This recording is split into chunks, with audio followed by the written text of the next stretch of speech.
நம்மளாம் நிறைய பேர் ஏன் இன்வெஸ்ட்மெண்ட் தேடுறோம் அப்படின்னா, நம்ம கிட்ட இருக்கிற அமௌண்ட இன்க்ரீஸ் பண்ணணும், அதை க்ரோ பண்ண வைக்கணும்னு சொல்லிட்டு நம்ம இன்வெஸ்ட்மெண்ட் தேடுறோம்.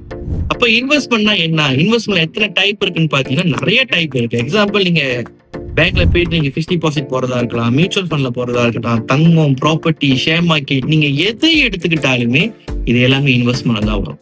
அப்ப இதுக்கு என்ன வித்தியாசம் நீங்க எடுத்துக்கிட்டீங்கன்னா, ஒவ்வொரு இன்வெஸ்ட்மெண்ட்டுக்கும் ஒரு டைம் ஃப்ரேம் இருக்கும், ஒரு ப்ராஃபிட் இருக்கும், ஒவ்வொன்றும் மாறுபட்டு வரும். இதை நம்ம தேடி பாக்குறப்ப நம்ம ப்ராப்பர் கைடன்ஸ் கிடைக்காது, சுத்தி பாக்குறப்ப நிறைஞ்ச ஏமாற்றங்கள் தான் இருக்கும். அப்ப இது எல்லாமே நம்மளும் நம்மளோட பாதையில கடந்து வந்திருக்கோம். நம்ம இப்போ உங்ககிட்ட என்ன ஷேர் பண்றோம்னு பாத்தீங்க அப்படின்னா, கிரிப்டோ பேஸ்ல நம்ம கிட்ட ஃபியூ ப்ராஜெக்ட்ஸ் இருக்கு. அதை நம்ம உங்களுக்கு அறிமுகப்படுத்துறோம். நீங்க உங்களோட அமௌண்ட் போட்டு நீங்க ட்ரை பண்ணலாம், டெஸ்ட் பண்ணலாம். டெஸ்ட் பண்ணி உங்களுக்கு ஓகேவா இருந்துச்சு அப்படின்னா நீங்க அதை கோ த்ரூ பண்ணலாம். நான் இப்பயும் உங்கள்ட்ட என்ன சொல்றேன் அப்படின்னா, your investment is your responsibility. இதை நல்லா தெரிஞ்சுக்கிட்டு உங்களுக்கு இதுல இன்ட்ரெஸ்ட் இருக்கு அப்படின்னா நம்ம தாராளமா கான்டாக்ட் பண்ணுங்க. மோர் டீடைல்ஸ் நான் உங்களுக்கு அப்ளை பண்றேன்.